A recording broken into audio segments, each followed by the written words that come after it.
connection, I don't know, but it has always been the very best.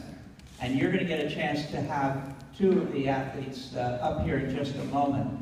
But in order for me to have the stage set properly, there's only one person from the Shepherd Center who can do this in the best possible way. Please welcome Becky Washburn.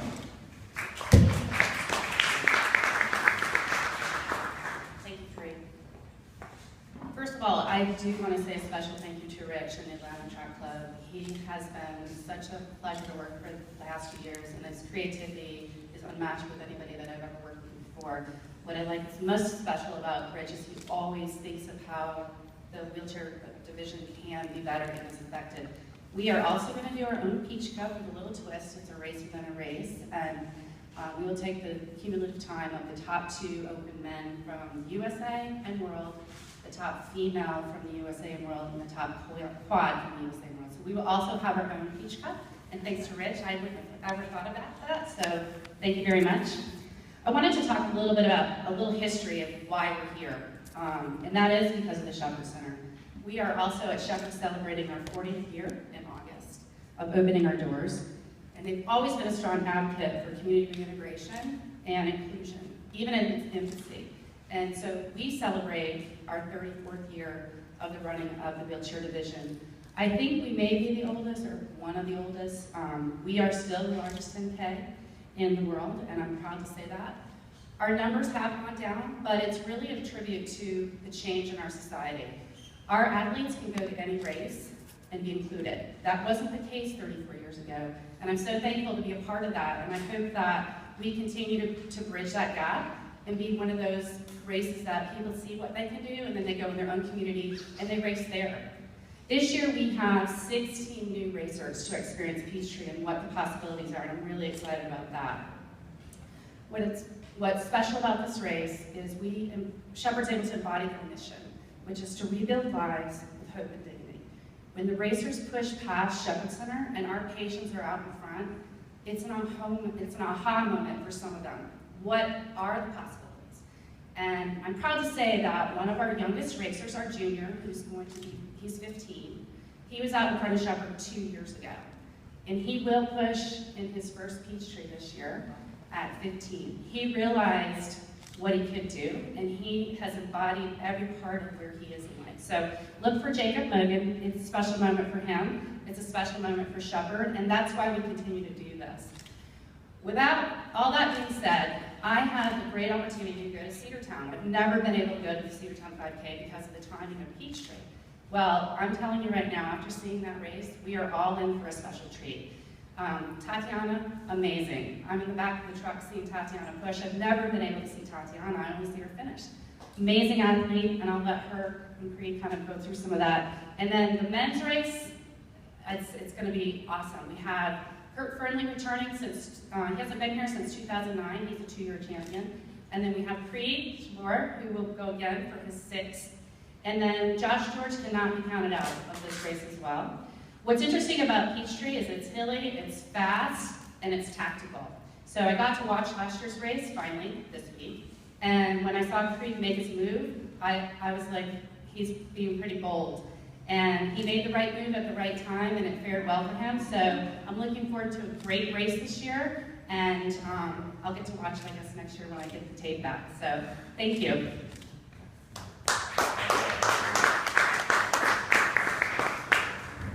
All right, y'all come on up here.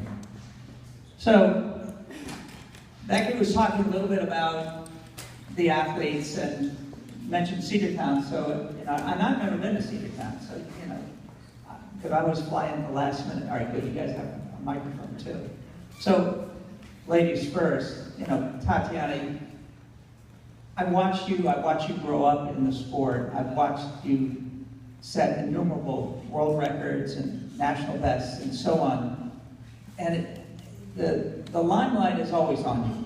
You're always the athlete that somebody's going to try and be. I'd like to take you back to Illinois. Talk a little bit about that program and how much that did for you to get where you are today. Sure. Recently, University of Illinois became the National Training Center, sponsored by BP and US Paralympics, and now other sponsors are donating to the program. And that's really important because there's no other program like it in the world. We have a training center in Chula Vista and a training center in Colorado, but we really need a program specifically for wheelchair racing.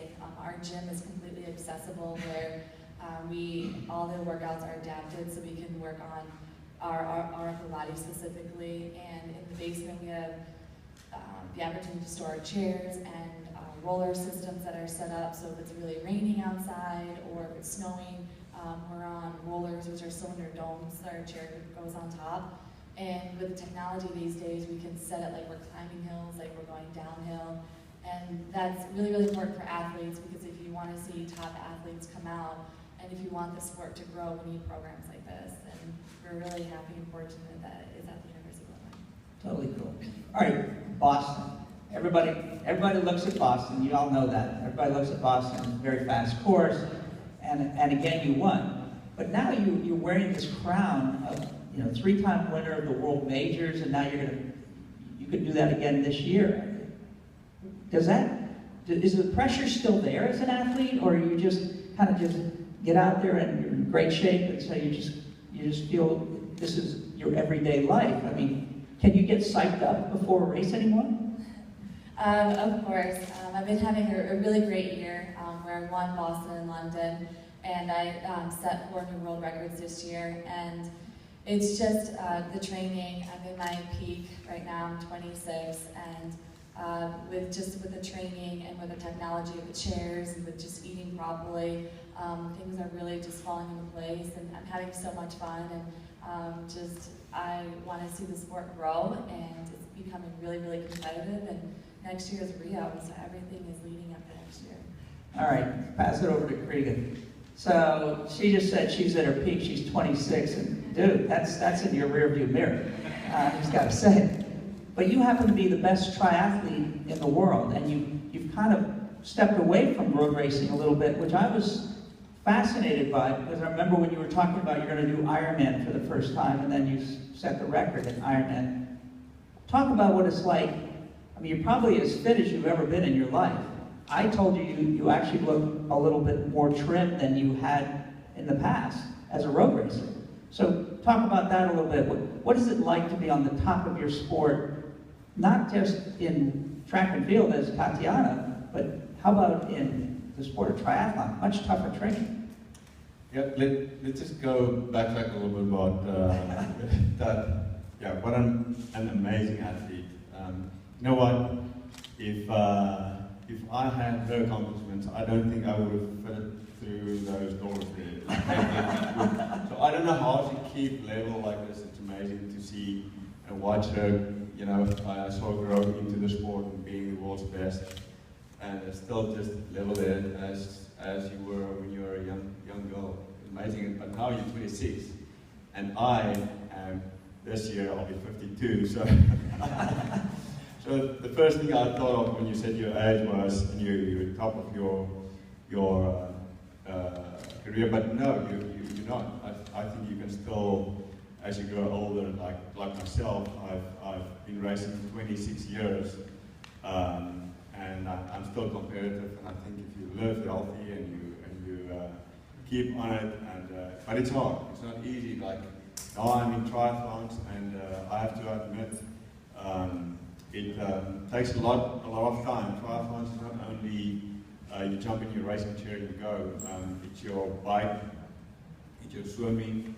So it's a lot more. It's double the wheels, the amount of wheels, the tires, and it's just a lot of things you have to deal with. But the reason why I really went to triathlons, I watched the Ironman event in 2009, and I thought, I really would like to do a triathlon. I was a swimmer long ago, South Africa. Grew up in Cape Town. Always afraid of sharks, but never got bitten by a shark. Something else got me. So I was a swimmer, but then I never used my swimming capabilities in my career as much as I wanted to do. So with triathlons, I could do it, and I'm very fortunate that I'm on the US team, and they're treating me great, and I'm lucky to be able to do and compete still in a fairly high level at boat racing. And here in Peachtree this weekend, it's going to be tough. Guys like Kurt and Josh George, Josh George is not the fastest in the downhill. That's my big thing. I can go fast in the downhill, but then it's the climb, and they always come back and bite me in the climb. So we'll have to see what happens. All right, with both of you, final thing. By the way, the competition, they get talking about Peachtree Cup, but then I heard about this military competition. So you got to be all in for that. I mean, pick your team. But they're talking about the different services. I'm going for the Army because I'm a Vietnam veteran. Yes, Army, yeah, absolutely. Yeah, there, I was just checking. I was just checking. All right. Tatiana, you're up for the SB in track and field, I know, and he's up for the SB in triathlon. And how do you think that's going? Do you want to say anything about that? Please vote. I'm trying to get you to say that. The voting closes on July 15th, and it's an absolutely huge honor that track and field gets picked, especially because we are doing so well right now, and it's always the swimmers that win. So please vote for track and field and triathlon. And triathlon, and hopefully we can get Atlanta to come together and vote for us. That would be absolutely amazing. It's always such a unique and honoring to be nominated because it's for the support like you and supporting us and supporting our career that we can be on top of our games. We're going to be watching both of you on July 4th. Congratulations in advance. Two great athletes. How about a hand?